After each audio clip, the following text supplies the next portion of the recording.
Donc, pour commencer aujourd'hui, on va faire de la physiologie cardiaque et de la physiologie cardiaque appliquée aux cardiopathies congénitales. Les 2 premiers jours, c'est-à-dire aujourd'hui et demain, vont être consacrés à, je dirais, des disciplines générales dans le domaine de la cardiologie congénitale et pédiatrique. Et la physiologie et l'anatomie sont les 2 disciplines majeures, puisque sans elles, il n'est pas concevable de faire de la cardiologie congénitale. En particulier, il n'est pas concevable de comprendre l'échographie, l'IRM, le scanner, la chirurgie cardiaque ou les symptômes d'un enfant pendant une consultation. Donc, c'est vraiment la base de notre spécialité. Ce sont les 2 choses qu'il faut vraiment bien connaître. Je ne dis pas qu'il faut connaître tous les détails de ce qu'on va vous dire ou les assimiler immédiatement, mais en tout cas, il faut se dire que c'est vraiment tout à fait fondamental dans l'exercice de la cardiologie pédiatrique et de la cardiologie congénitale à tous les âges, que ce soit chez le fœtus, l'enfant ou l'adulte. Alors bien sûr, aujourd'hui, je ne ferai pas un cours de physiologie cardiaque fondamentale, en particulier, je ne ferai pas de physiologie cellulaire cardiaque, parce que ça, j'imagine que vous l'avez appris pendant vos études de médecine, ou que pour ceux qui sont cardiologues, ils le savent déjà très bien. Donc, on va faire de la physiologie cardiaque appliquée au développement cardiaque, mais aussi appliquée aux malformations cardiaques. Et je diviserai mon cours en différentes parties que vous allez suivre avec moi. Et on va commencer tout de suite par la physiologie cardiaque fœtale et les conséquences de cette physiologie cardiaque sur la morphogénèse du cœur. Donc ça, c'est un sujet très important puisque vous allez voir qu'un certain nombre de forces hémodynamiques sont à l'origine de la forme de structure cardiaque au cours du développement, mais aussi de structure cardiaque dans les malformations cardiaques. Et je vais vous en donner quelques exemples qui sont des exemples classiques, mais qu'on pourrait décliner dans tous les domaines de la cardiologie congénitale. Alors, pour commencer, je vous fais un rappel de l'anatomie du cœur fœtal et de la circulation fœtale. Et donc, vous voyez sur l'image de droite, et donc, si vous suivez ma flèche, que c'est un cœur qui est ici normal, et il y a un certain nombre de choses particulières dans ce cœur fœtal. Et on va dire la première, même si ce n'est pas évidemment un ordre de prééminence, c'est que les poumons sont puissamment vasoconstrictés, de telle sorte qu'il n'y a que très peu de débit dans les 2 artères pulmonaires, et ceci va être maintenu tant que le fœtus ne respire pas. Et donc, cette limitation du débit pulmonaire est liée à une vasoconstriction essentiellement d'origine hypoxique chez le fœtus, va progressivement se lever pour laisser le débit pulmonaire augmenter régulièrement, surtout pendant le 3e trimestre. Mais en tout cas, c'est quelque chose de tout à fait fondamental dans la physiologie cardiaque du fœtus. Et donc, étant donné que les poumons sont puissamment vasoconstrictés, il y a une structure que vous connaissez qui s'appelle le canal artériel, qui permet donc, au sang qui est éjecté par le ventricule droit et qui va dans l'artère pulmonaire de rejoindre l'aorte thoracique descendante au travers du canal artériel pour descendre ensuite jusqu'aux artères ombilicales et amener le sang donc désoxygéné, se faire oxygéner par le placenta. Placenta qui est une structure à résistance vasculaire extrêmement basse, qui va oxygéner le sang, qui va revenir par la veine ombilicale et court-circuitant les résistances hépatiques par le canal d'Arancius, qu'on appelle aussi le ductus venosus, va revenir dans la veine cave inférieure où il va se mélanger avec le sang de la veine cave inférieure qui vient par son segment rétro-hépatique et avec les veines sus-hépatiques qui ne sont pas figurées sur ce schéma. Et vous savez après qu'à l'intérieur de l'oreillette, et on va voir une image pour vous le montrer, mais vous le reverrez en anatomie, il y a une sorte de chenal fait des valves à l'intérieur de l'oreillette droite, donc la valve de Stachy, le réseau de Chiari, puis ensuite vers le foramen ovale. Et ce système va diriger préférentiellement le sang oxygéné de la veine ombilicale vers le foramen ovale pour aller vers le ventricule gauche et l'aorte.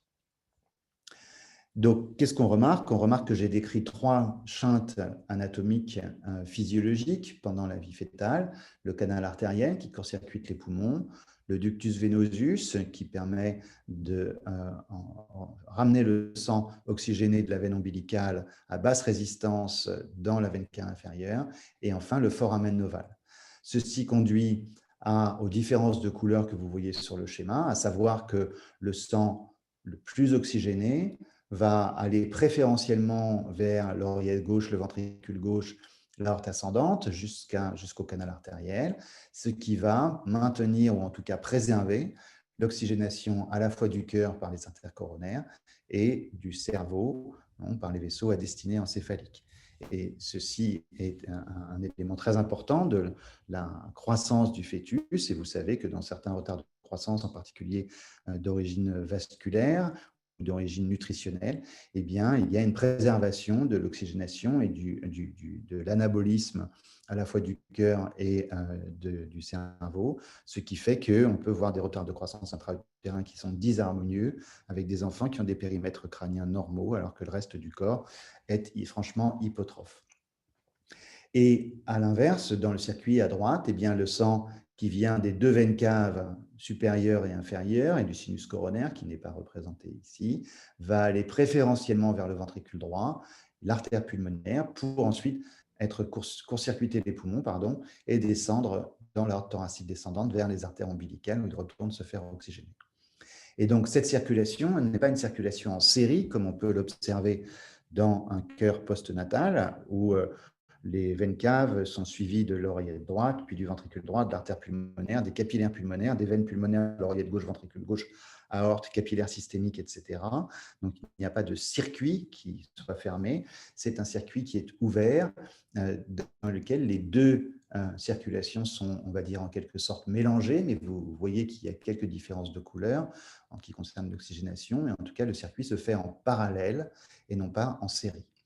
Alors justement, pour l'oxygénation, je vous ai déjà dit qu'elle allait préférentiellement vers le cœur et le cerveau, mais si on regarde précisément la façon dont le sang se fait oxygéner, eh bien, quand le sang arrive du placenta, va vers la veine ombilicale, il revient ensuite dans l'oreillette gauche, comme s'il revenait directement des poumons, dans la vie postnatale, atteint le ventricule gauche et l'aorte, et puis ensuite, une fois qu'il est descendu dans l'aorte thoracique descendante, monté vers le cerveau, les membres supérieurs, il redescend par les veines caves pour aller vers l'oreillette droite, le ventricule droit, la paix, etc. Donc il y a une sorte de circulation quasiment en série, en tout cas pour la partie supérieure du corps, pour l'oxygénation, alors que pour le débit cardiaque, cette circulation est en parallèle. Donc, voilà pour le rappel de la circulation fœtale, que j'imagine vous connaissiez déjà pour beaucoup d'entre vous, mais qui va nous occuper un moment, en particulier pour comprendre certaines malformations. Donc, je vous ai dit qu'il y a deux éléments dans la circulation fœtale, le débit cardiaque et les saturations en oxygène ou l'oxygénation. On va commencer par le débit cardiaque. Et donc, comme je vous ai dit, comme la circulation n'est pas en série, mais en parallèle, il y a de toute façon toujours un seul débit, qui est le débit du fœtus, mais dans le cœur fœtal, ce débit est assuré de façon conjointe par les deux ventricules. On appelle ça le débit sanguin fœtal combiné ou le débit cardiaque fœtal combiné. Et on sait, en particulier à l'approche du troisième trimestre, et ça se majore au cours du troisième trimestre, que la participation de chacun des ventricules à ce débit sanguin fœtal combiné est disproportionnée.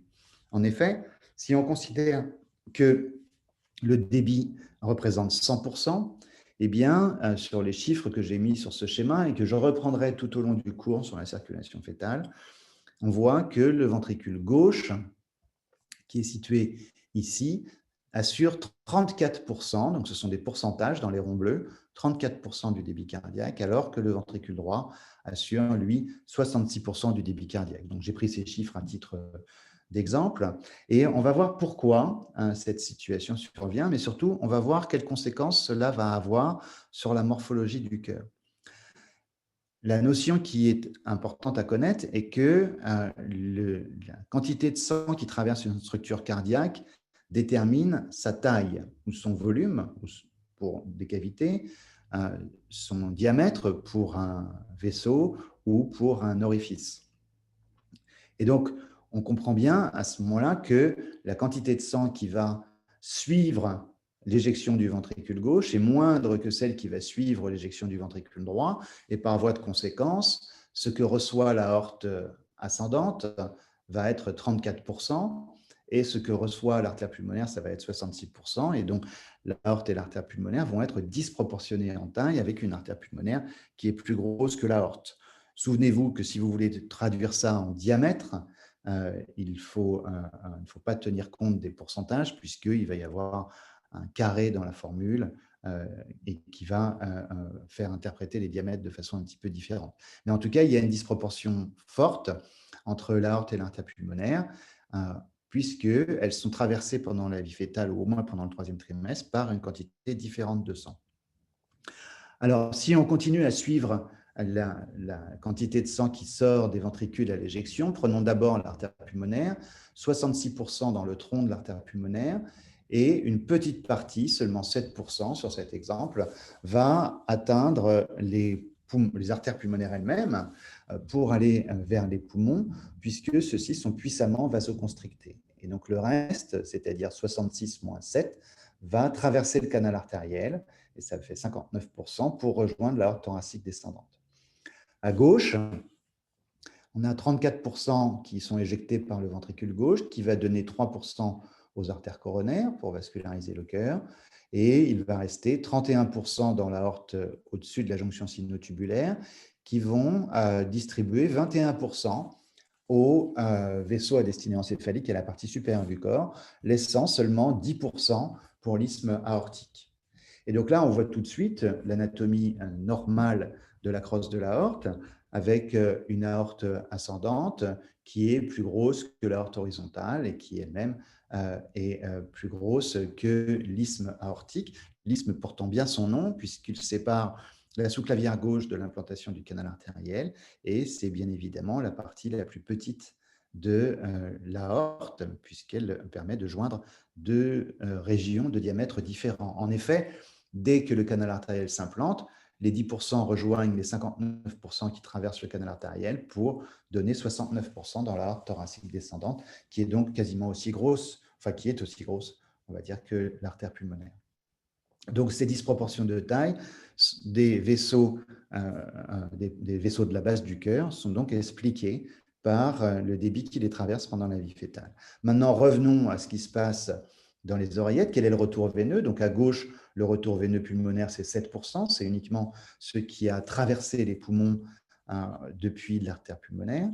Et donc le reste, donc 93%, le chiffre n'est pas marqué, revient dans l'oreillette droite, 21% depuis le cerveau et les bras, dans la veine cave supérieure, 3% du sinus coronaire après qu'il soit parti depuis l'aorte, et 69% qui vient de la veine cave inférieure, des veines sous-hépatiques, et par le retour placentaire, et qui vont se répartir vers le ventricule droit et vers le ventricule gauche au travers du foramen ovale. Et donc ici, l'addition ou la soustraction est simple. 27 plus 7 fait 34. Donc 27% du débit sanguin fœtal combiné traverse le foramen ovale. Voilà, on a fait le tour de tous ces chiffres qui sont un petit peu abrutissants, mais j'ai passé un petit peu de temps parce que c'est ce qu'on va utiliser pour comprendre certaines anomalies de la morphogénèse. Et donc, ce sont des chiffres expérimentaux. Vous pourrez en trouver d'autres dans des livres. Et cet aspect de la physiologie a été largement décrit, en particulier par Abraham Rudolph, il y a maintenant une quarantaine d'années, chez le fœtus de mouton. Donc maintenant, pourquoi est-ce qu'il y a cette différence de participation au débit sanguin fœtal combiné de chacun des ventricules? Eh bien, cette différence, elle n'est pas liée aux conditions de charge, hein, puisque les deux ventricules se remplissent à la même pression. En effet, au travers du foramen ovale, qui est large pendant la vie fœtale, les pressions entre l'oreillette gauche et l'oreillette droite s'égalisent, ce qui fait que la précharge des ventricules est exactement la même. Et donc, ce qui va conditionner les volumes télédiastoliques des ventricules, c'est-à-dire la façon dont ils se remplissent, c'est essentiellement leur propriété intrinsèque. Et pour le remplissage, On appelle ça la compliance, ou la possibilité qu'a le ventricule de se remplir pour une même variation de pression. Et donc, les deux ventricules vont se remplir en fonction de leur compliance respective pendant la vie fœtale, ce qui détermine leur volume télédiastolique.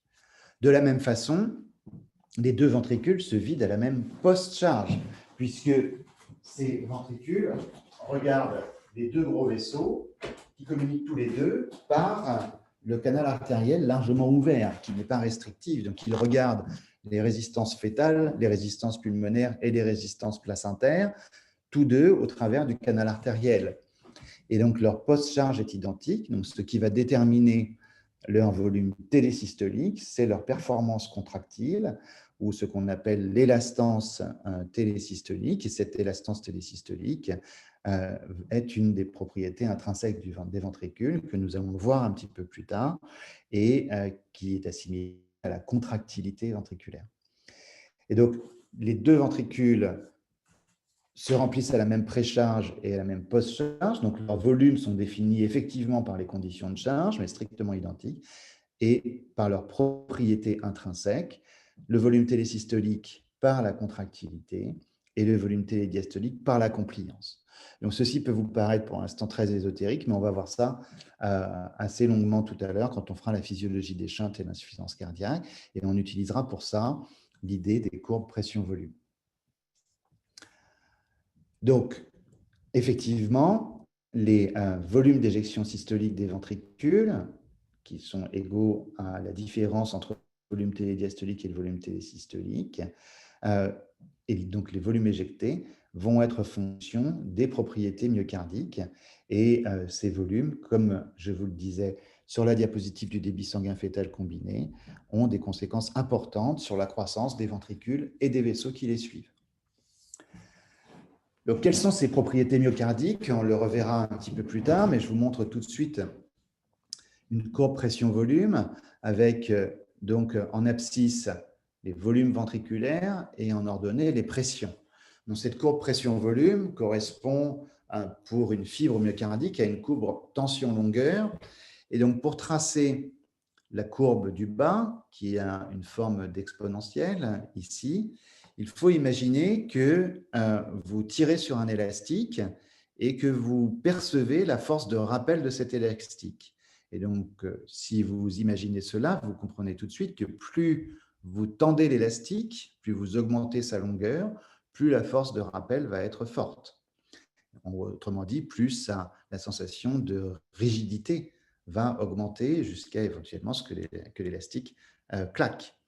Et donc, si vous faites de façon continue différentes longueurs, vous allez avoir progressivement une augmentation de la tension. Et donc, si on met ça en 3 dimensions, si vous augmentez progressivement le volume, eh bien, vous allez avoir progressivement une augmentation de la pression qui règne dans la cavité. Et cette pression en télédiastole, pour le volume télédiastolique situé ici sur le point bleu, ce sera la pression télédiastolique qui est un reflet de la compliance du ventricule considéré. Et ici, j'ai mis un exemple en rouge, on va dire que c'est le ventricule gauche, puisqu'on mettra le ventricule droit en bleu un peu plus tard. Pour tracer la courbe d'élastance télésystolique ou de contractilité, pour utiliser des termes que vous connaissez mieux, eh bien, il faut imaginer que vous avez toujours cet élastique, mais que cet élastique est vivant. Vous l'étirez à une longueur L1, et puis à cette longueur L1, vous envoyez un potentiel d'action, une décharge électrique, et vous lui demandez de se contracter, et vous mesurez la tension générée ou la force générée. Et puis, plus vous étirez à L2 supérieur à L1, plus la force de contraction va être grande, etc. Donc, ce phénomène va permettre de tracer la courbe de contractilité ou d'élastance télésystolique, qui est une droite pour les valeurs physiologiques de contractilité du ventricule gauche. Et vous connaissez la traduction de cette loi qui dit que plus le volume augmente, plus la force de contraction est grande. C'est la loi de Starling. Et donc, à partir de ces deux courbes, excusez-moi, celle-ci n'est pas une droite, à partir de la courbe de compliance et de la courbe d'élastance télésystolique, on va pouvoir décrire un cycle cardiaque. Le temps n'est pas sur cette image, puisqu'il n'y a que le volume et la pression, mais on va pouvoir décrire un cycle cardiaque.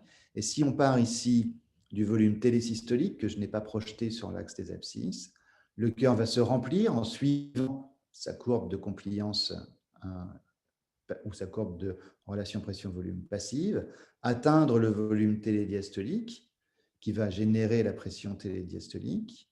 La différence entre le VTD ici et le VTS ici va donner le volume d'éjection systolique, donc la largeur du rectangle que l'on est en train de tracer détermine le volume d'éjection systolique, et si je le multiplie par la fréquence cardiaque, j'aurai le débit cardiaque. Et donc, je recommence, on part du volume télésystolique, on va au volume télédiastolique, on se contracte de façon isovolumique, puis on ouvre la valve artérielle, on éjecte jusqu'à atteindre, pour la pression qui est demandée, la limite qui est la limite de contractilité ou de propriété intrinsèque du ventricule gauche, au moment auquel la valve de sortie, donc la valve artérielle, va se fermer, puis on se relaxe de façon isovolumique jusqu'au volume télésystolique, etc. Donc on a bien ici la description d'un cycle cardiaque avec remplissage, contraction isovolumique, éjection et relaxation isovolumique.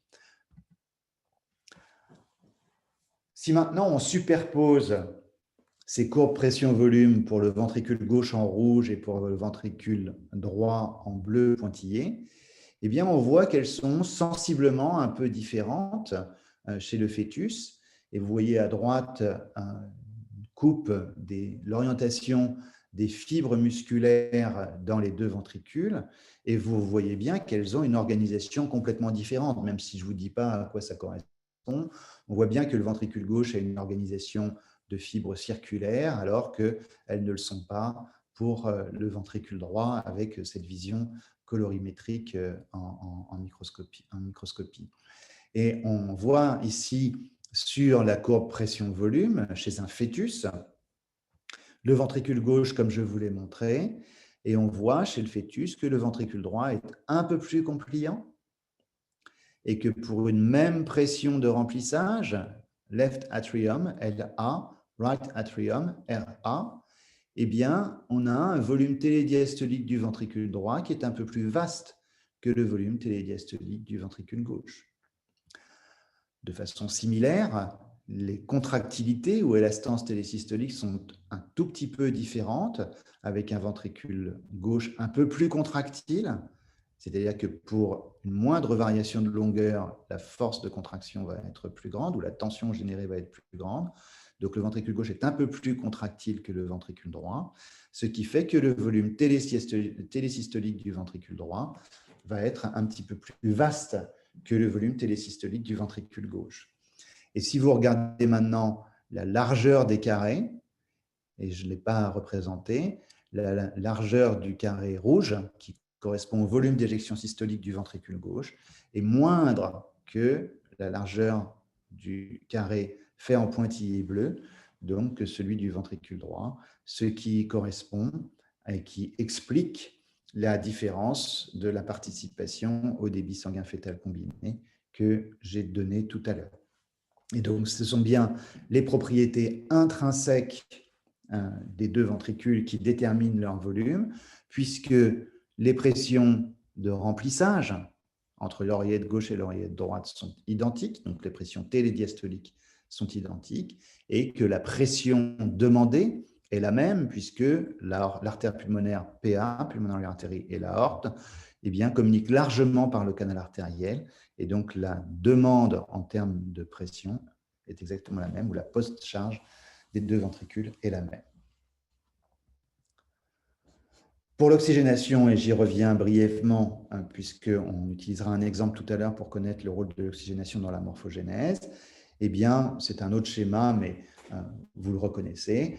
On voit que la circulation est quasiment en série, en tout cas pour la partie supérieure du corps, mais même aussi un petit peu pour la partie descendante, avec une aorte qui est plus rouge à cause du flux préférentiel du sang oxygéné vers le foramen ovale, le ventricule gauche et l'aorte ascendante et les vaisseaux à destinée encéphalique. En tout cas, pour la partie supérieure du corps, ça ressemble vraiment à un schéma de physiologie normale. Et cette petite animation vous permet de revoir l'ensemble des structures et les variations colorimétriques sont tout à fait corrélées aux saturations qu'on peut mesurer chez le fœtus, avec donc les saturations les plus basses dans les veines caves, les poumons puissamment vasoconstrictés, les saturations modérément abaissées dans l'aorte thoracique descendante, une fois que le canal artériel s'est mélangé avec le sang qui venait de l'ascendante qui est plus rouge, et du sang parfaitement oxygéné par le placenta qui vient par la veine ombilicale, le ductus venosus, remplir essentiellement l'oreillette gauche au travers du foramen ovale, avec ici ce petit zoom qui vous montre la circulation à l'intérieur du cœur, qui est donc, correspond à une circulation presque physiologique en termes de saturation. Donc, anatomiquement, juste un petit exemple, c'est un nouveau-né, hein, c'est un nouveau-né qu'on examine en salle de naissance. Et donc, on voit chez ce bébé qui vient de naître, c'est une coupe par voie sous-costale. Et donc, le foie est en haut à gauche, et puis l'oreillette droite est en avant, et l'oreillette gauche est en arrière. Et je vous ai mis une légende. Et donc, on voit la valge d'Eustachi qui poursuit la veine cave inférieure dans l'oreillette droite. Vous verrez ça cet après-midi. Et puis ici, la partie inférieure de la cloison interauriculaire, la partie supérieure, et le septum primum qui est chez ce nouveau-né qui vient de naître, un peu refoulé encore vers l'oreillette gauche. Et on voit bien le flux préférentiel de la veine cave inférieure vers l'oreillette gauche au travers du foramen ovale. Bien sûr, le cordon ombilical a été coupé pour qu'on puisse examiner cet enfant. Et très rapidement, cette situation va changer pour que le sens du shunt s'inverse en fonction des compliances respectives. Pour le canal artériel, et ça c'est pendant la vie fœtale, vous voyez ici que le canal artériel se poursuit par l'aorte thoracique descendante. On voit un petit bout de l'aorte thoracique, de l'aorte ischimique, et donc le canal artériel est complètement libre. Il n'y a absolument pas de shunt vers la gauche, comme on peut le voir chez un nouveau-né quand les résistances vasculaires pulmonaires auront baissé. Quelques chiffres des saturations qu'on utilisera à nouveau tout à l'heure pour décrire certaines situations pathologiques. Je vous ai donné tout à l'heure la vision colorimétrique sur l'animation et les schémas. Le sang qui arrive au placenta est très désaturé, avec 55% de saturation. Celui qui vient de la veine cave inférieure et de la veine cave supérieure est encore plus bas, 35% de saturation, donc encore plus bleu. Et celui qui sort du placenta par la veine ombilicale a 85% de saturation. Préférentiellement, le sang rouge va plutôt vers l'oreillette gauche, le ventricule gauche, pour donner une saturation aortique à 65% et dans l'artère pulmonaire à 50%, tout comme dans le canal artériel. Un peu est consommé par les poumons et revient ici par les veines pulmonaires. Et les 50 se mélangent à ceux qui sortent du ventricule gauche pour donner 55% dans l'aorte thoracique descendante qu'on retrouve à l'entrée du placenta. Donc, ne retenez surtout pas ces chiffres. Hein. L'idée, c'est d'avoir une vision un peu globale et un peu plutôt colorimétrique que chiffrée de ce que je suis en train de dire. Donc, voilà les bases données pour expliquer certaines cardiaques congénitales et leur morphogénèse. Et donc, il y a 3 éléments. Le débit sanguin fœtal combiné et sa répartition, c'est-à-dire sa disproportion, et de quelle façon des changements de proportion vont affecter la morphogénèse du cœur. Les propriétés intrinsèques du cœur, qui vont jouer également un rôle dans le maintien des proportions normales ou au contraire dans la création de disproportions indues conduisant à des anomalies morphologiques. Et puis enfin, les variations ou les anomalies de répartition de la saturation ou de l'oxygène dans le cœur fœtal, qui n'est pas, c'est pas du sang complètement mélangé, comme vous l'avez bien compris, qui vont elles aussi avoir des conséquences sur la morphologie du cœur ou sur certains aspects physiologiques autour de la naissance, comme on le verra dans l'exemple que je vous donnerai tout à l'heure. Je vais utiliser maintenant ce schéma que vous avez sous les yeux pour vous donner des exemples de cette morphologie cardiaque. Et donc, on va reprendre exactement les chiffres qu'il y avait sur le schéma précédent, avec le retour par la veine cave supérieure à 21%, le sinus coronaire 3%, la veine cave inférieure à 69%, qui donne 93% dans l'oreillette droite. À gauche, et donc 66% pardon, va dans le ventricule droit, 27% traverse le foramen ovale, s'additionne aux 7% qui viennent des veines pulmonaires pour remplir le ventricule gauche à 34%. Donc on est dans une situation, on va dire, de troisième trimestre avancé ici, et qui reprend exactement ce que je vous disais tout à l'heure. Et la suite, je pense que vous la connaissez déjà, ça fait plusieurs fois que je le dis. L'artère pulmonaire 66, les poumons 7%, le canal 59, les coronaires 3, l'aorte ascendante 31, le cerveau 21, l'isthme 10 et l'aorte thoracique descendante 59 plus 10 égale 69, qui revient par la veine cave inférieure et la boucle est bouclée. Et donc, on a tous nos chiffres et ça tombe juste dans cette circulation en parallèle. Comme je vous le disais, le ventricule gauche ne reçoit que 34% et le ventricule droit 66%. Ceci est lié à leurs propriétés intrinsèques, à la fois de compliance et de contractilité. Et vous voyez ici une échographie cardiaque fétale.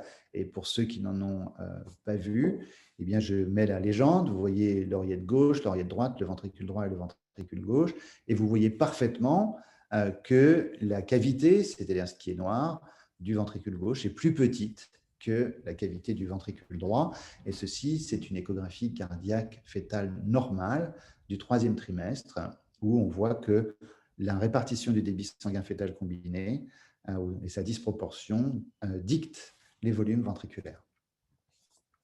C'est la même chose pour l'aorte, où vous voyez ici à la légende que l'artère pulmonaire, bon, la vue ne permet pas encore une fois d'interpréter les diamètres, faites attention à ça, est grosse comme l'aorte thoracique descendante, le canal artériel est ici, et on voit que l'isthme aortique est une structure qui est de petite taille, exactement comme cela est prédit par la répartition du débit sanguin fétal combiné. Donc là encore, c'est une vue de l'aorte thoracique descendante à l'abouchement du canal artériel qui est normale.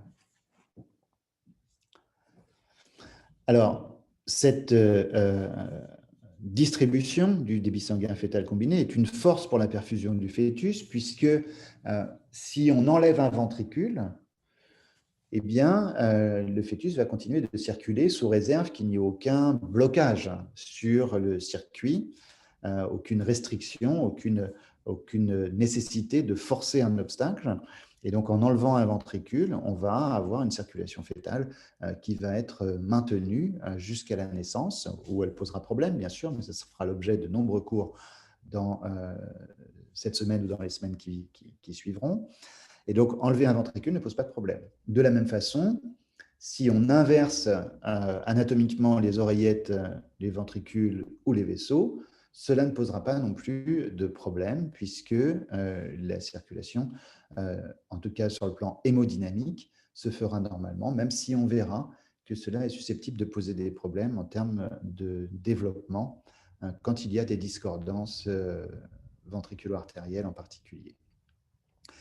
Mais c'est aussi une fragilité, puisque ce que je viens de dire pour la circulation fœtale va bien sûr être menaçant pour la naissance. C'est-à-dire quand on a un ventricule qui manque, cela posera bien sûr des problèmes. Et des déséquilibres, comme nous allons les voir, vont menacer cette harmonie du cœur et créer des malformations ou créer des anomalies associées aux malformations que vous verrez, et en particulier en perturbant la croissance de certaines structures, ce qui va créer leur physiologie autour de la naissance et expliquer un certain nombre de situations néonatales. Alors, on va commencer tout de suite par un premier exemple. Et donc, dans ce premier exemple, si vous vous souvenez des chiffres, eh bien, j'ai déséquilibré la quantité du débit sanguin fœtal combiné qui rentrait dans le ventricule gauche et le ventricule droit. Et au lieu d'avoir 66-34, nous avons maintenant 72-28. C'est une petite diminution de 6%, du débit sanguin fœtal combiné qui traverse le ventricule gauche, et on examine maintenant quelles sont les conséquences. Pour l'artère pulmonaire, bon, pas grand-chose, il y a un peu plus de sang qui traverse le canal artériel, donc celui-ci va être proportionnellement plus gros que chez un fœtus qui n'aurait pas ce déséquilibre. Les coronaires prennent ce qu'elles doivent prendre, puisque l'oxygénation du cœur est privilégiée. Et donc, en termes de débit, ce débit va être maintenu et régulé, ce qui fait que l'aorte ascendante reçoit 25% et 21% vont être pris par le cerveau et les membres supérieurs, et le débit cérébral, lui aussi, va être maintenu et protégé. Qu'est-ce qui va se passer après? Eh bien, au lieu d'avoir 10% du sang qui traverse l'isthme aortique, c'est seulement 4% qui va traverser l'isthme aortique. Et on voit bien que la circulation est préservée puisqu'il y a 69% qui atteint l'aorte thoracique descendante. Et donc, à aucun moment dans cette variation de proportion entre le ventricule gauche et le ventricule droit, la perfusion coronaire, cérébrale ou de l'ensemble du fœtus n'a été altérée puisque les chiffres sont restés les mêmes. Et la seule zone de fragilité est l'isthme aortique puisqu'il est traversé par moins de sang que précédemment. Et moins de sang veut dire qu'il est plus petit. Et donc, si on schématise ça, l'isthme aortique va être proportionnellement plus petit qu'il ne devrait être, et ça expose le nouveau-né à un risque de coarctation néonatale. Donc, on voit bien ici que la coarctation est en fait une conséquence anatomique et fonctionnelle au-delà de la naissance de l'anomalie de répartition du débit sanguin fœtal combiné avec un moins de sang qui est rentré dans le ventricule gauche. Moins de sang qui est rentré dans le ventricule gauche, eh bien, ça peut être lié à un certain nombre d'anomalies que vous verrez plus tard dans les cours, comme par exemple un rétrécissement congénital de la valve mitrale qui gêne le remplissage du ventricule gauche. Ça peut être une altération de la compliance du ventricule gauche, c'est-à-dire que le ventricule gauche se remplit moins, il est plus rigide, par exemple, parce qu'il lutte contre un obstacle valvulaire aortique.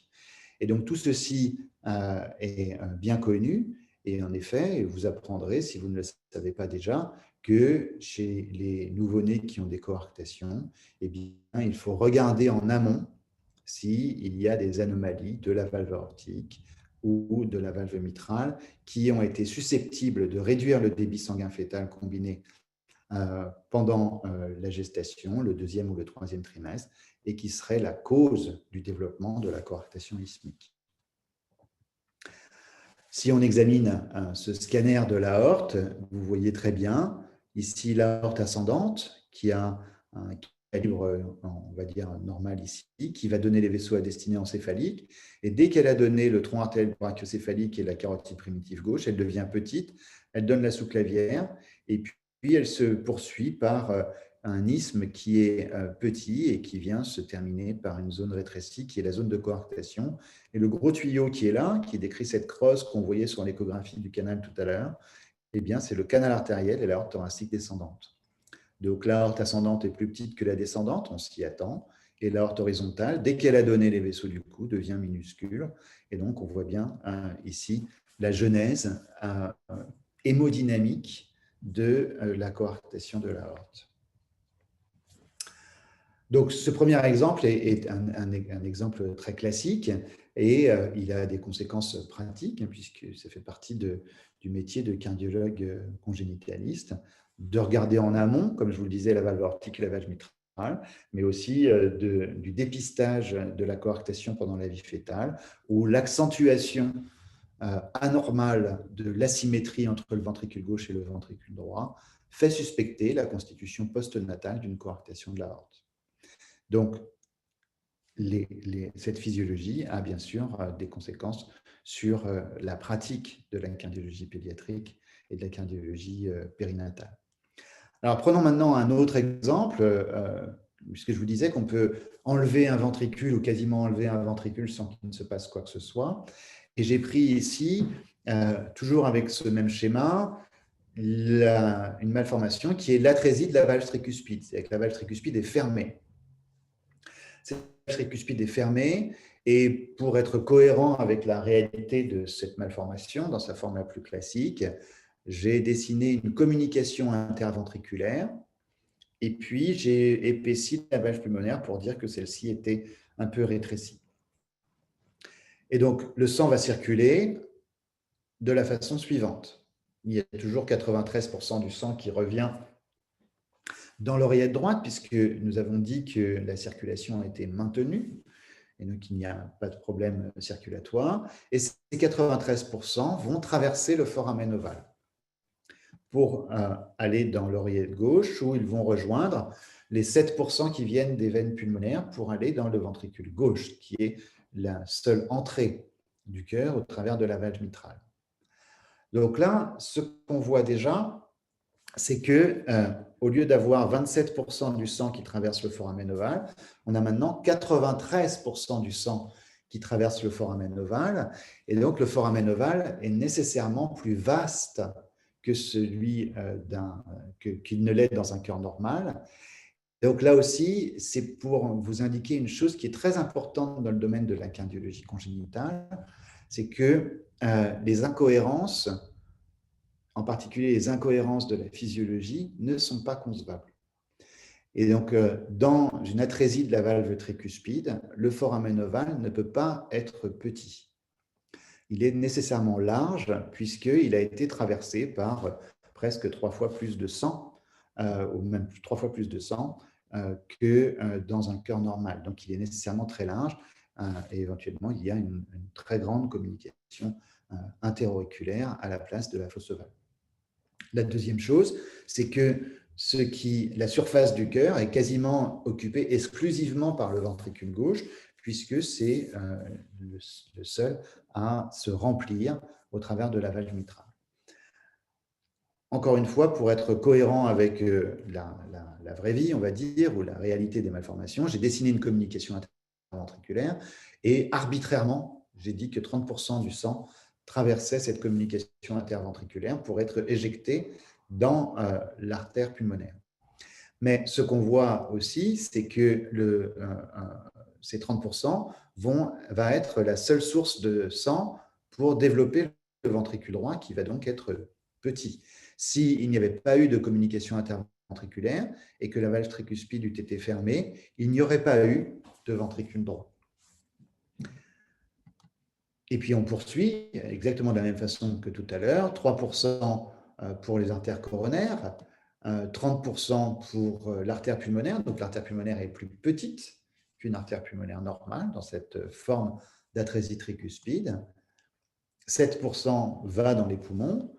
Le canal artériel, lui aussi, est plus petit, ce n'est plus 59 mais 23.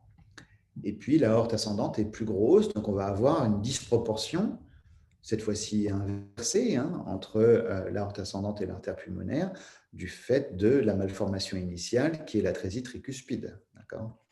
Et puis ensuite, 21% pour le cerveau, 46% pour l'isthme aortique, et donc 23 plus 46 donne bien 69 pour l'aorte thoracique descendante. Donc il n'y a pas de problème de perfusion fétale, mais vous notez à nouveau que dans cette malformation, 46% du sang traverse l'isthme aortique au lieu des 10% dans un cœur normal. Donc là aussi, il n'est pas concevable, ou en tout cas, ça doit vous faire tiquer, mais il n'est pas concevable physiologiquement, qu'il y ait une coarctation de l'aorte dans cette forme d'atrésie tricuspide avec communication interventriculaire et rétrécissement de l'artère pulmonaire et des vaisseaux qui sont normalement posés en concordance ventriculo-artérielle. Donc, l'intérêt de cet exemple est de vous montrer que la perfusion du fœtus est normalement assurée, il n'y a aucun problème de perfusion des coronaires, des poumons, du cerveau ou du reste du corps de l'enfant, et qu'il y a deux structures qui sont nécessairement de taille différente que dans un cœur normal, le foramen ovale qui est vaste et l'isthme aortique qui est également plus vaste. Donc, il n'y a pas de restriction du foramen ovale, il n'y a pas de coarctation. Donc, ce n'est même pas la peine de le dire. On va dire ça va sans dire, puisque ça fait partie de cette séquence de développement tout à fait normale et expliquée par la répartition du débit sanguin fœtal dans l'atrésie tricuspide. Voilà un exemple échographique de cette atrésie tricuspide, avec ici l'oreillette droite, ici l'oreillette gauche, le ventricule gauche et le tout petit ventricule droit. Vous voyez la communication interventriculaire. Et ici, on ne voit quasiment pas de cloison interauriculaire chez ce patient. Et voici avec la légende, donc, ce que je vous disais tout à l'heure, le plancher tricuspide fermé, et puis la succession des structures telles que vous avez pu le voir sur le schéma et qui est parfaitement respectée ici. Donc, vous commencez à savoir manipuler ce type d'informations. Et donc, voici maintenant un autre exemple qui est celui de l'hypoplasie du cœur gauche avec atrésie de la valve mitrale et atrésie de la valve aortique. Donc, j'ai fermé la valve mitrale et j'ai fermé la valve aortique. Alors, symboliquement, j'ai mis un trait rose ou rouge pour donner le ventricule gauche, mais en fait, il n'y a pas de ventricule gauche. Si la valve mitrale est complètement fermée et qu'il n'y a pas de communication interventriculaire, le ventricule gauche est absent. Il ne s'est pas développé. Il n'y a pas non plus de voie de sortie, tout simplement parce qu'il n'y a pas eu d'éjection depuis le ventricule gauche. Et donc, les cavités sont totalement disproportionnées de ce fait. Alors maintenant, on va voir comment ça fonctionne, puisqu'il y a, dans cet exemple, des choses qui vont être tout à fait logiques et qui vont avoir des conséquences pratiques, et puis des choses qui sont moins intuitives, mais qui vont aussi avoir leur importance, en particulier dans la prise en charge médicale et chirurgicale de ce type de patient. La perfusion est normale, 93% revient à l'oreillette droite, 7% arrivent par les veines pulmonaires dans l'oreillette gauche, et ces 7% vont traverser le foramen ovale, cette fois-ci dans le mauvais sens, de gauche à droite, et non pas de droite à gauche, pour rejoindre les 93% et remplir le ventricule droit avec 100% du sang. Et donc, ce que je voulais vous montrer, c'est qu'au lieu d'avoir 27% du sang qui traverse la fosse ovale, eh bien, c'est seulement 7%, donc une réduction très importante de la quantité de sang qui traverse le foramen ovale. Celui-ci est donc bien plus petit dans l'atrésie mitrale, et en particulier dans l'hypoplasie du cœur gauche avec atrésie mitrale, que dans un cœur normal. Et donc, on peut tout de suite dire quelle sera la conséquence. Eh bien, dans une hypoplasie du cœur gauche, quand le fœtus naît et devient un nouveau-né, que les résistances vasculaires pulmonaires baissent, on va le voir un petit peu plus tard, eh bien, l'oreillette gauche va se remplir et il faut qu'elle puisse s'évacuer. Et le seul orifice d'évacuation est le foramen ovale. Et s'il est petit, eh bien, cet orifice d'évacuation va être restrictif, ce qui va augmenter la pression dans l'oreillette gauche et mettre l'enfant en œdème aigu du poumon. Et donc, une des urgences néonatales de l'hypoplasie du cœur gauche est éventuellement d'élargir ce foramen ovale par une manœuvre qu'on décrira un peu plus tard, qui est la manœuvre de Rashkid. Donc, le foramen ovale est petit, c'est obligatoire dans l'hypoplasie du cœur gauche avec atrésie mitrale que le foramen ovale soit petit, ou en tout cas, c'est attendu. 100% du sang arrive dans le ventricule droit, et donc 100% du sang est éjecté dans l'artère pulmonaire, dont 7 va dans les poumons. Le canal artériel est énorme. C'est une structure tout à fait considérable par rapport au reste des vaisseaux du médiastin.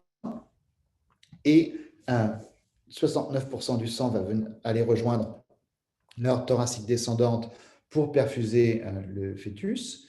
Et de façon rétrograde, eh bien, on aspire le sang, entre guillemets.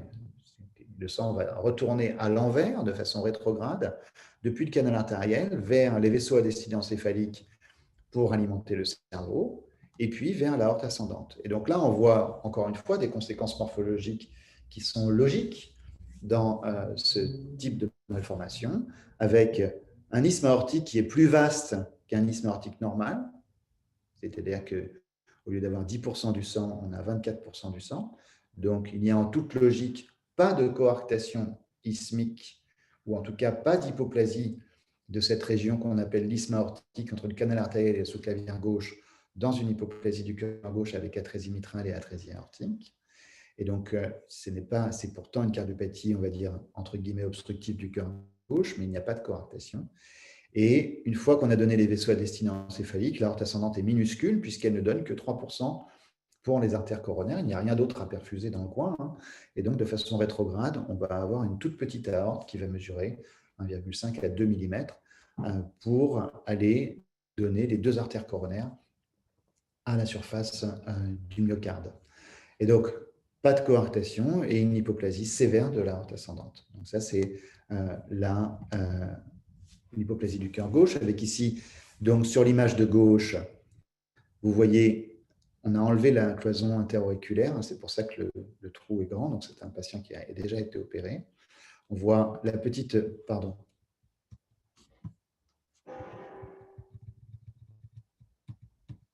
la petite oreillette gauche, la grosse oreillette droite, un seul ventricule qui est le ventricule droit, on ne voit pas de ventricule gauche. La valve mitrale est fermée ou absente, on va dire. Et puis ici, en Doppler, donc le capteur est en avant, donc normalement l'aorte devrait être de couleur bleue. On voit ici qu'elle est de couleur rouge puisque le sang va à l'envers. Et on voit ici donc, un vaisseau à destinée encéphalique, une carotide. Et ici, la minuscule aorte ascendante perfusée de façon rétrograde jusqu'au coronaire. Et on voit ça mieux en 3D, puisque ce scanner d'un enfant qui a une hypoplasie du cœur gauche ressemble au schéma que je vous ai fait. Vous voyez en beige, c'est l'artère pulmonaire, avec les deux branches, le gros canal artériel ici, et puis quand on attend que ça tourne, on voit ici de façon rétrograde l'aorte horizontale, jusqu'au TABC, puis l'aorte ascendante minuscule jusqu'aux deux petites artères coronaires que vous apercevez là. Et donc, c'est exactement le schéma que je vous ai montré et qui correspond à de la morphologie dictée par la répartition du débit sanguin fœtal. Et donc, la malformation est comme ça, et ça ne peut pas être autrement, en tout cas si on se fonde uniquement sur des notions de morphogénèse liées à l'hémodynamique. Donc, on a vu dans les trois exemples précédents, coarctation de l'aorte, atrésie de la valve tricuspide et hypoplasie du cœur gauche, comment les anomalies de répartition du débit sanguin fœtal combiné modifiaient la forme des structures, puisque cette forme, c'est-à-dire la taille et la forme en termes de taille, excusez-moi, la taille des structures, puisque cette taille, diamètre ou volume, était conditionnée par la proportion du débit qui les traverse. Maintenant, on va voir qu'il n'y a pas que la taille, il y a aussi la forme d'une façon, je dirais, plus anatomique, qui peut être modifiée. Et pour cela, j'ai pris l'exemple d'une autre malformation qui est une atrésie de la valve pulmonaire avec communication interventriculaire. Donc, dans cette malformation, la valve pulmonaire est fermée et les deux ventricules communiquent largement par une communication interventriculaire, un trou entre les deux. Donc, le schéma reste toujours le même, étant donné que, au travers de la communication interventriculaire, le ventricule droit regarde la même post-charge que le ventricule gauche, c'est-à-dire seulement l'aorte, donc l'absence d'un des vaisseaux ne déséquilibre pas plus la circulation que l'absence d'un ventricule, eh bien, les ventricules vont se remplir en fonction de leurs propriétés intrinsèques, qu'on a déjà discuté tout à l'heure. Et donc, il n'y a pas de raison dans cette malformation qu'il y ait de disproportion entre les deux ventricules. Encore une fois, c'est quelque chose d'obligatoire. Donc, c'est la même chose que le raisonnement sur le foramen ovale tout à l'heure, la présence ou l'absence de coarctation dans les exemples précédents. Ici, les deux ventricules se remplissent à la même précharge, le foramen ovale est ouvert et se vide si la communication interventriculaire est bien sûr large et non restrictive. C'est ce que je vous disais tout à l'heure, il n'y a pas d'obstacle sur le chemin. Les deux ventricules se vident ou en tout cas se contractent en face de la même post-charge. Et donc leur morphologie est dictée par leurs propriétés intrinsèques et on va considérer que dans cette malformation, ces propriétés intrinsèques ne sont pas modifiées. C'est ce qui se passe après qui nous intéresse, 3% pour les coronaires et 97% pour l'aorte ascendante. Donc, dans cette atrésie de la valve pulmonaire, il est tout à fait possible qu'il n'y ait pas de tronc pulmonaire, puisque si cette atrésie est très précoce, et ainsi il n'y a jamais eu de connexion anatomique entre l'artère pulmonaire et le ventricule droit, ou le ventricule droit et l'artère pulmonaire plutôt, eh bien, il n'y a pas de raison qu'il y ait de trompe pulmonaire.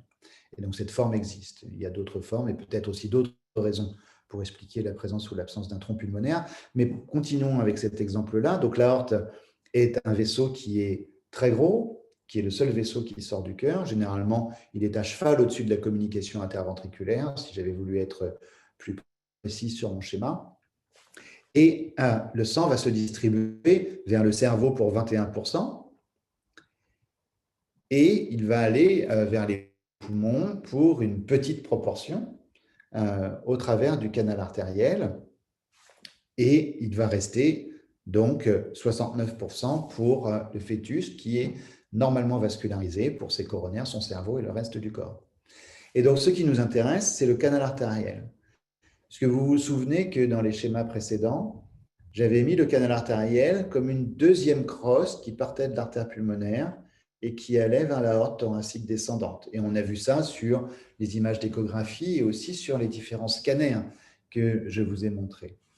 Ici, j'ai mis le canal artériel dans l'autre sens. C'est-à-dire que le canal artériel alimente les poumons depuis l'aorte horizontale et non pas depuis l'isthme aortique. En effet, le sang, si l'atrésie pulmonaire est très précoce, est toujours allé de façon antérograde depuis l'aorte vers les poumons. Et donc, non seulement le canal artériel est déterminé en taille par le débit pulmonaire, mais il est aussi déterminé en morphologie, en termes de site de naissance et de forme. Et voilà à quoi ça ressemble, un canal artériel d'atrésie pulmonaire. Donc là, je vais l'arrêter parce que c'est un peu crispé. Voilà la crosse de l'aorte. Au lieu d'avoir un canal artériel ici, là où vous voyez ma flèche, eh bien, le canal artériel naît de l'aorte horizontale et sa longueur est probablement déterminée par d'autres facteurs que le débit sanguin, et en particulier par d'autres événements morphogénétiques.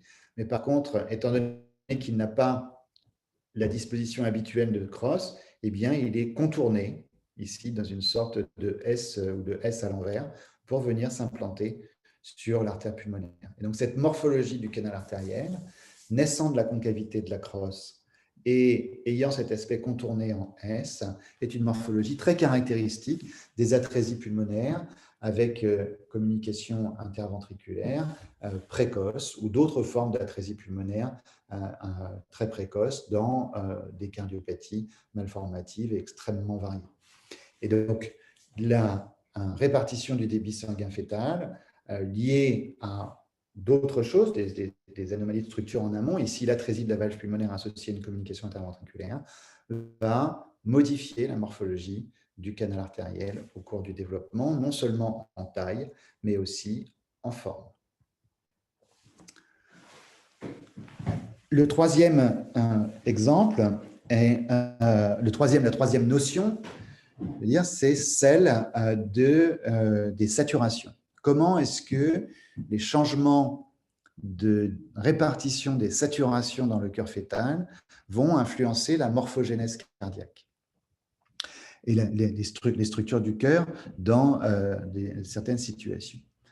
Et donc, je vous ai mis ici à nouveau la diapositive avec les saturations habituelles. Encore une fois, ne retenez pas les chiffres, mais souvenez-vous que le sang est plus oxygéné dans l'aorte pour les coronaires ou le cerveau et qu'il est peu oxygéné vers les poumons pour les maintenir puissamment vasoconstrictés, et que ensuite la saturation dans l'aorte thoracique descendante vers des organes, on va dire entre guillemets, qui ont moins besoin d'être protégés en aval du canal artériel, la saturation est un petit peu plus basse que dans l'aorte ascendante pour perfuser le reste du fœtus. Et puis, elle redevient élevée au sortir du placenta dans la veine ombilicale avec la répartition dont vous vous souvenez, foramen ovale et ventricule droit.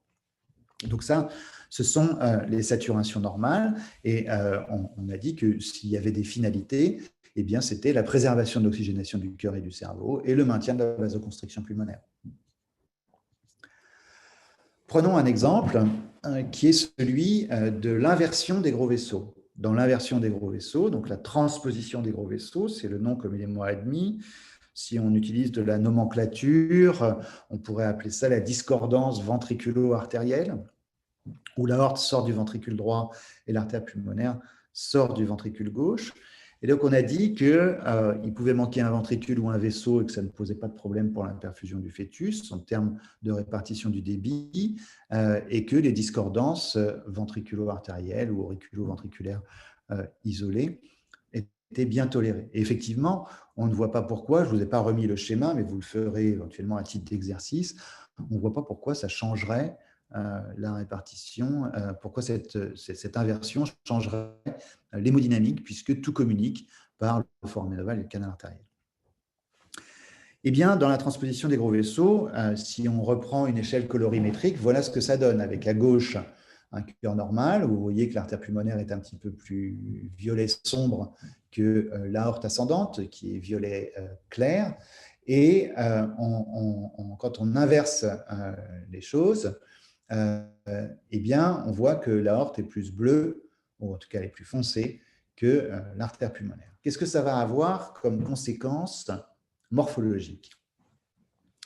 D'abord, regardons ce que ça a comme conséquence en termes d'oxygénation. Eh bien, j'ai mis à gauche le schéma normal sur lequel je ne reviens pas, et à droite celui d'une transposition des gros vaisseaux. Ce sont des chiffres expérimentaux, ou en tout cas qui ont été estimés à nouveau par différents chercheurs et qui ont fait l'objet des publications qui sont mises en bas de la diapositive. Et donc, on voit juste ici, à titre d'exemple, que la saturation dans l'aorte est très basse, 45% dans l'aorte initiale, alors qu'elle est élevée, 78% dans l'artère pulmonaire. Quelles vont être les conséquences de cette inversion de la désaturation? Je vous rappelle que le débit est maintenu. Il n'y a pas de problème de débit dans cette malformation-là. Le débit est maintenu et il y a donc moins d'oxygène dans l'aorte ascendante. Donc, moins d'oxygène véhiculé pour les coronaires. Pour les coronaires, est-ce que ça pose un problème? Non, puisque l'extraction par le myocarde peut être très importante et on peut avoir des saturations très très basses dans le sinus coronaire et le maintien d'une consommation d'oxygène du myocarde normale. Pour le cerveau, c'est aussi moins d'oxygène et on sait aujourd'hui que la consommation d'oxygène du cerveau dans les cardiopathies cyanogènes, et en particulier dans celles où il y a un petit peu moins d'oxygène dans l'aorte ascendante, eh bien, cette consommation d'oxygène va être réduite, que la croissance cérébrale peut être aussi réduite par rapport à celle d'un individu qui n'a pas de cardiopathie congénitale, et qu'on peut avoir des modifications du débit, en particulier de l'artère cérébrale moyenne, qui va se vasodilater pour apporter plus de sang, puisque celui-ci contient moins d'oxygène, donc il faut amener plus de wagons, et que ces variations de consommation d'oxygène et de débit sanguin cérébral peuvent avoir des conséquences neurodéveloppementales, en particulier en créant des anomalies de la substance blanche ou en différant la maturation cérébrale. Donc, de véritables conséquences qui ne sont pas cardiaques, mais sur le développement du cerveau, qui sont aujourd'hui montrées chez l'homme dans la transposition des gros vaisseaux. Et puis, qu'est-ce qui se passe maintenant du côté de l'artère pulmonaire, donc ventricule gauche, artère pulmonaire, dans cette transposition des gros vaisseaux? Eh bien, deux choses. La première, c'est que le canal artériel est traversé par du sang plus oxygéné, c'est-à-dire qu'au lieu de recevoir du sang à 50%, comme vous pouvez le voir sur le schéma de gauche, eh bien, le sang qui traverse le canal artériel est à 78%. Et pour ceux qui sont des pédiatres ou des néonatologues, vous savez très bien qu'un des événements qui va aboutir à la constriction du canal artériel, c'est de respirer et donc d'être mieux oxygéné, d'avoir une pression partielle en oxygène plus élevée dans le canal artériel. Et donc là, c'est exactement la même chose. Donc le canal artériel dans la transposition des gros vaisseaux va être plus petit en taille que chez un nouveau-né, un fœtus qui a un cœur normal. Et bien sûr, chez un nouveau-né, il aura tendance à se fermer beaucoup plus rapidement puisqu'il sera déjà plus petit. Il y a même, et je pense que je vais vous montrer un exemple juste après, des canaux artériels qui se ferment dans la vie fœtale, dans la transposition des gros vaisseaux, ce qui correspond à une conséquence de cette anomalie de distribution des saturations. Deuxième conséquence du côté pulmonaire, c'est que le sang qui atteint les artérioles pulmonaires est plus oxygéné qu'il ne devrait l'être. Et donc, ce sang qui est plus oxygéné, qui atteint les artérioles pulmonaires, va les dilater, puisque l'oxygène est un puissant vasodilatateur pulmonaire. Et en les dilatant, eh bien, les résistances vasculaires pulmonaires vont être plus basses, ce qui va augmenter le débit sanguin dans les poumons, ce d'autant qu'il était peut-être réduit par la restriction du canal artériel, qui devenait plus résistif, on va dire. Et donc, la quantité de sang qui va traverser les poumons pendant la vie fœtale d'une transposition des gros vaisseaux va être augmentée, ce qui va avoir comme conséquence que le retour veineux pulmonaire en termes de débit, cette fois-ci, va être modifié. Et donc, on avait dit, il n'y a pas de modification de débit, mais en fait, c'est faux. Le débit au travers des poumons ne sera plus de 7%, même si ça augmente au cours du troisième trimestre, mais peut beaucoup augmenter. Et en augmentant beaucoup, il va, par voie de conséquence, réduire la nécessité que le sang traverse le foramen ovale depuis l'oreillette droite vers l'oreillette gauche pour venir remplir le ventricule gauche. Et donc, le foramen ovale va devenir restrictif. Et donc, cette anomalie de répartition des saturations chez le fœtus va avoir des conséquences sur la variation de la répartition du débit sanguin fœtal combiné par le jeu de la réduction de calibre des shunts naturels que sont le canal artériel et le foramen ovale, et par la vasodilatation du lit artériolaire pulmonaire. Et donc, ceci va avoir des conséquences pratiques, puisque la transposition des gros vaisseaux après la naissance n'est viable que si le sang peut se mélanger justement au travers de ces shunts naturels que sont le foramen ovale et le canal artériel, et ceux-ci sont déjà restreints depuis la vie fœtale, ce qui explique l'éventuelle situation de grande urgence néonatale que constitue cette malformation et que l'on verra dans les cours ultérieurs. Et donc, les conséquences sont non seulement des conséquences sur la prise en charge immédiate de la transposition des gros vaisseaux, mais cette augmentation du débit pulmonaire, pulmonary blood flow, PBF, qui est lié à la vasodilatation artériolaire pulmonaire, et donc à tout ce que je vous ai dit, va éventuellement aboutir à un phénomène d'isolement pendant la vie fœtale de la circulation pulmonaire, qui peut aussi créer deux choses et deux conséquences pratiques que l'on connaît très bien dans la transposition des gros vaisseaux. La première, même si ce n'est qu'une hypothèse, c'est une maladie artériolaire pulmonaire avec un retard à la baisse des résistances vasculaires pulmonaires fréquemment observé dans la transposition des gros vaisseaux, voire le développement ultérieur pour des raisons qui sont mystérieuses, mais qui ont peut-être leur lit pendant la vie fœtale, d'une hypertension artérielle pulmonaire dans la transposition des gros vaisseaux, qui est beaucoup plus fréquente que dans la population générale et qui se comporte comme une hypertension artérielle pulmonaire en apparence idiopathique, mais qui est peut-être présente, en tout cas, qui a peut-être son lit dans la physiologie cardiaque fœtale. Et puis, le développement, si vraiment les poumons sont en grande partie isolés sur le plan circulatoire, de vaisseaux anormaux qu'on appelle des collatérales et que vous voyez sur l'image de droite. Et ces collatérales naissant de l'aorte thoracique descendante et qui viennent suppléer à l'oxygénation nutritionnelle, on va dire, du poumon pendant la vie fœtale, eh bien, peuvent persister après la naissance pardon, et créer autour de l'intervention de switch artériel eh bien, des complications post-opératoires ou périopératoires en augmentant le retour sanguin dans le champ opératoire et ensuite en surchargeant les cavités gauches comme peuvent le faire des collatérales artérielles pulmonaires. Et donc, vous voyez là que le simple changement pardon, de répartition des saturations va avoir des conséquences morphologiques immédiate pendant la vie fœtale, mais aussi sur la prise en charge néonatale et sur le dépistage des complications que sont l'hypertension pulmonaire ou le développement de collatéral aortopulmonaire dans cette malformation. Voilà, à titre d'exemple, à gauche, un foramen ovale d'une transposition des gros vaisseaux, donc l'oreillette droite, le ventricule droit, le ventricule gauche, l'oreillette gauche, et vous voyez ici le septum primum, la valvule de Vieux-Sens, qui naturellement est de droite à gauche pendant la vie fœtale. Et on comprend bien que juste après la naissance, quand le débit pulmonaire va augmenter, eh bien, cette valvule va venir se plaquer complètement sur le foramen ovale qui est petit et le fermer et créer ainsi l'urgence néonatale. Et ici, c'est une échographie du 3e trimestre dans une transposition des gros vaisseaux, où on voit le ventricule gauche qui donne l'artère pulmonaire, le ventricule droit qui donne l'aorte, la course parallèle des deux vaisseaux, la disproportion habituelle entre ceux-ci, et ici, le canal artériel qui normalement est aussi gros que l'aorte et qui est complètement fermé. Voici à nouveau un foramen ovale de transposition des gros vaisseaux. Vous voyez que il est, ici c'est l'oreillette droite, là c'est l'oreillette gauche, il est tout petit et qu'il est susceptible de se fermer et que le shunt ici est également minuscule et susceptible de se fermer très vite après la naissance.